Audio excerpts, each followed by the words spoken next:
have a conversation today on the self-improvement segment. We're going to be talking about civility in public places. It's a very interesting topic, and for me, I think it's a very important topic for us to have as Ghanaians. A lot of the times we sort of make fun of these kinds of things, and it's like etiquette is not important, courtesies are not important, and so on and so forth. I've been joined by Bernie Osei-Duah, and he's going to help us to get into this topic. He's a customer experience, HR, and performance consultant. Good morning, Bernie. Good morning. How are you? I'm doing well. How about you, Fantastic. It's good to have you here. Thank you for having me. Yeah, so civility in public places, why is it even an important topic for us to discuss? It's so important, especially if you're a career person and you are involved in working with people. Then civility becomes not just something about good manners, but something that also contributes to your brand.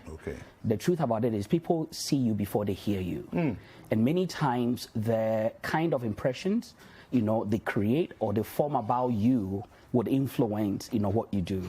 I think Carla Harris, one of the investors at Wall Street, who is also a bestseller, had written and said that it's important to take your brand serious, because most times the decisions that are made about your life that influences whether you are being hired or fired, you will not be in the room. And the mindset that people have, the mentality, the impressions, the image they have about you is what will influence the decisions they make. That's why it's important that when it comes to civility, it's ideal for you to take it that serious. Wow. You've said a lot in just a minute. So take us into it. What are some of the things we need to bear in mind and take serious? I think for starters, it's ideal to get to define what civility is about. And many times, it's basically about demonstrating politeness and courtesy. So when we talk about civility, you're demonstrating politeness and courtesy through good manners and also, if you like, consideration. And I would like to stay on the element of consideration also a bit. Because you see, when it comes to civility, it's not just about you, but also thinking about the next person. And it's broad. It cuts across different spectrums. And in this conversation, we'll look at one specific area. If there is a chance, we'll look at others maybe at other times. But basically, we consider civility in schools. I'm defining public places now. So in schools, whether in churches or mosques, shopping centers, cinemas, wherever we find people, civility must be there. On our roads, when driving, when we get into eateries and restaurants and canteens, civility must be demonstrated there. So whatever we're sharing is to cut across some of these areas. And when we say someone is very polite or someone is courteous or if you like gracious, then the element of civility is at play. And this is why as individuals who live in a society, who live in a community, it's ideal that we consider the conversation around civility. All right. Take us into it. Okay, all right. So like I discussed earlier, or I defined, when we talk about civility, we are talking about demonstrating elements of courteousness, graciousness, and there are many words that go with civility. So many times they could be talking about things like courtesy, etiquette, politeness, graciousness, considerations. Now, I had made a statement earlier on that says that people see you before they hear you. And many times, you see, what you look like and how you portray or carry yourself would be judged before people can really hear how brilliant you are or how very articulate you can be. All right. So it's ideal that in managing your personal brand, it becomes part of the core considerations that you look at. Now, in this, I had mentioned some few things about Carla Harris. So let me get on straight. Today, I want us to focus on restrooms, washrooms, bathrooms, and toilets. This is because everyone goes there. All right. Fantastic. So there are many things we'll share if time permits and we have another chance. We'll talk about chairs and doors and when driving, who has the right of way, in as much as some of these things are part of the rules of driving, sometimes you meet people at the door in the offices. who has the right of way, and we'll share about the civil principles that guide some of these things, because people keep walking into each other, and many times you don't know who goes first, and we need to be able to understand that. But today, let's focus about restrooms, washrooms, and bathrooms. All right, now, restrooms and washrooms, all bathrooms are provided for two things: convenience and comfort. So anytime someone uses there, the reason why it's provided is to make sure that you are relieved, you receive a bit of convenience, because no one will really visit there if they are inconvenienced in a certain way. All right, so people will go in there. Now, when it comes to this conversation, I want to categorize it into two.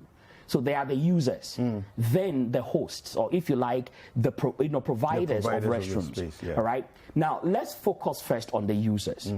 Whether you are at the offices, whether you are in church or the mosque, at the restaurant or the eatery, it's ideal that as a user of a place of convenience, you must understand the rules that guide civility. All right, or that guides the restroom when it comes to civility or being gracious. So there are some few things that are highlighted here which I want to share. Number one, always consider the next person. When you have to use the restroom or the toilet, consider the next person. What do I mean? Number one, it's ideal that you avoid talking while you're in there. Okay. Why shouldn't you talk when you're on the loo? There are many reasons I can attest, but I think to keep it also civil, it's ideal that, you see, I don't want to go into the scientific base of it, but I want to talk more around, sometimes because the place is enclosed, whatever you are sharing also it's out there, it's echoed, it's amplified, and in as much as you think you're sharing something in secrecy, sometimes it gets to come out. And so before you continue here, let me ask, if I'm assuming that if you're hearing somebody talk in the loo, in the cubicle next door to you, it means they're on the phone. Assumed. Okay, so let's address that. Should you even carry your phone into that space? The truth is, carrying your phone, it could be with you because maybe you might be a guest in that environment. You might not have anywhere to place it. So definitely will be with you. You might get a message. It's ideal that when you get a call, you can take it and say, I'm busy right now, can I phone you back? It's ideal. But sitting there and really having the chat, is really something that's not civil. There are many things that is linked to it. For example, the conversation can carry on. And in as much as you're comfortable because you're receiving the comfort and the convenience of the place, someone could be behind the door who needs to use the place. And you could carry on and carry on. And in that, we say that you're not being considerate to the next person. And in as much as you don't see who is behind the door, who might be waiting in queue, who might be pressed or inconvenienced, it's not ideal that you talk out and long on in there. I honestly, I never thought about this, but I mean, I'm fascinated by the fact that you can actually inconvenience someone just by getting on the phone and becoming so comfortable that you're going on and on with your conversation, which you could have anywhere else. Now somebody is waiting to come and use the space. Wow. And that is the thing about civility, consideration. Consider the next person. Because either than that, I mean, we take our phones on social media, and you can get lost on social media pages. And if you're not careful, you are there for a couple of minutes, and before you realize you've spent 40 minutes in a loo that could take 5 minutes. And someone has actually been waiting to use it. And they are there pressed and sweating. I think I dare say that's pretty uncivilized. You shouldn't be doing that. Now you understand. Okay, let's go to... All right, so now aside of that, I think it goes with my next point. That is to avoid... activities, that helps to keep you longer. So we've linked this to the use of social media, phones, and so on and so forth. So let me just add that it's ideal that one of the things to do to show your civility is to wipe the seats and the sinks.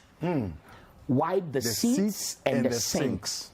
Thank you. Now, when you wake up, and you can do this test, in as much as you've wiped all the vitals, when you get off the seat, take a white clean wipe or a tissue and wipe the seat, you will realize that there are some deposits of dirt or residues of dirt that are still left there, all right, from your body. Okay. And it's ideal that anytime you wake up, always wipe the seats. So as you get off the seats, yes, clean it before you leave. Before you leave.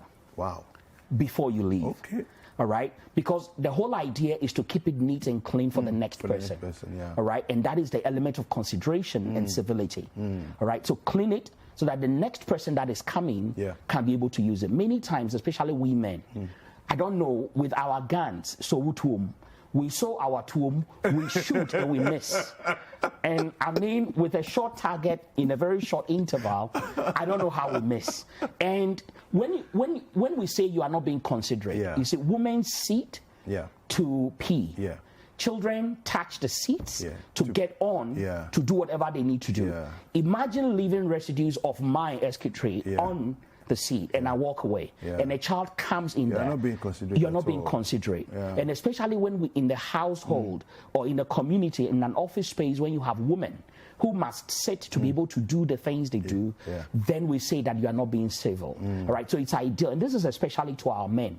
All right, clean the seats. Actually, you need to lift the seats. Exactly, and when you're done, clean it. Still clean it exactly before you put it back. Yeah. All right, because putting it there without cleaning, obviously, it doesn't pan well, you know, for what you want to achieve. So wipe the seats, and let me add the sink part, because when you wash your hands, the water spills. Splashes everywhere. It splashes. So get a bit of tissue, clean the handles, clean the sink, damp it before you walk away, so that you are not actually leaving you behind in the washroom. And I always say, I've mentioned leave it neat and clean, but one important thing is leave no man behind. Oh, yeah. This is so important, David. So, explain. Now, there are times you would flush. Yes. But it doesn't all go. Yeah, you know, there are some army generals that remain on the battlefield. It's ideal you wait, all right? Wait until, you know, the water fills up, and make sure you leave no man behind before you walk away. The reason this is important is when you walk out and you leave residues of whatever you've left, and someone comes in, and I walked after Kweku, all right, who had used the place. Yeah. The mentality, the impression you've left with me is not really a nice thing. All right, so it's ideal that when you use the loo, when you use the restroom, make sure that whatever happens there, you ensure that you don't leave any man behind. So if the place is filling up, leave it, you know, to fill up, flush it and before you leave. Exactly. All right, so this is for individuals that use the restroom, and if you need to be able to improve on your civility or your etiquette, if you like, these are some of the things that you need to consider. Correct. Yes. I have found that sometimes you're in the bathroom, in the loo, and then somebody comes by and they knock on the door. Yeah. I'm not sure why exactly people do that. You know, because if you knock on the door, my assumption is that you're expecting a response. But why should I tell you I'm in here? The thing is, some doors to access these loos don't have indicators. Yeah. There are some places when you lock, it will say that it's occupied. Yeah. Others that will say it's vacant, then you don't really have to. But in most of our settings, we don't have that. Yeah. So for the person not to also, you know, walk into an activity that might not be pleasant to them, what they then choose to do is to knock and find out, okay, where are we on this, before they make the move. Now, when I'm in there and you knock, I need to be able to find a way to respond. So many times I will knock back. All right? You will knock back, just to let the person know. So, all right? Some will shout, I'm here, you know, and it's really not a cool thing to. All right? So this is for individuals, you know, when you're using the restroom or the loo, these are the things to consider to really make you be considerate. All right. And for organizations as well, maybe just for the sake of time, let me mention this. For organizations, it's ideal. For households, for, you know, schools, and so on and so forth. Anyone who is hosting guests or you are hosting people in your offices, it's ideal that there are certain things you become considerate on. One is the provision of supplies in the restrooms. there is nothing as not so ayoba as walking into a restroom and you don't have what you need to ensure that you take care of yourself and consider the next person. Yeah. So tissues, I mean, now that COVID, looks like has come to be part of our new normal, then it's ideal that things like sanitizers, seat wipers and so on and so forth are provided so that we can be able to promote that level of hygienic, conditions in our environment for that matter. Fantastic. And these are some few things around the washroom. Thank you. We definitely need to have you back because I mean we haven't even scratched the surface of the topic. Yeah. All right. So where can people reach you if they're interested in getting in touch with you? Okay. All right. So first, you can reach me on phone with WhatsApp as well. So it's 0500 200 944. Okay. 0500 200 944. Either than that, I'm on Facebook, I'm on Instagram, and also on Twitter as Bernard Osei or Benny Osei-Duah. Okay. Right, Benny Osei-Duah. You can find me on LinkedIn, also Bernard Osei-Duah on LinkedIn. Okay. And basically that's so. Now, very quickly before we sign out, I know that you're always running some training or the other. Is there anything that you're doing? Oh, yes. We have a couple of trainings coming up. You always have trainings. I think building capacity is what our communities need. Okay. Because the truth is, you can never train an attitude. You can only train a skill. Okay. All right. So it's ideal that as you continue to build capacity, you cause a change to happen in our communities. All right. So yes, next week we are having a performance improvement strategy workshop, especially for organizations that are coming from the COVID. How do you actually work with your teams to improve their performance? Okay. So this is happening at the Tom Rick Hotel. It's on Wednesday and Thursday, all right, the 14th and the 15th of October. Okay. Now, the week after, we have a trainer professional certification program with from the IAPPD in the UK, which we are running here at Airport West Hotel. And it's something that for someone who wants to really build those certification qualities, you can be able to. Okay, what's the number again, the phone number again? 0500 200 944. 944. Fantastic. Thank you very much, Bernie. Thank you, David. We definitely will need to have you back soon. So that's Bernie Osei-Duah. He's a customer experience, HR, and performance consultant. Hi there. We hope you enjoyed the show.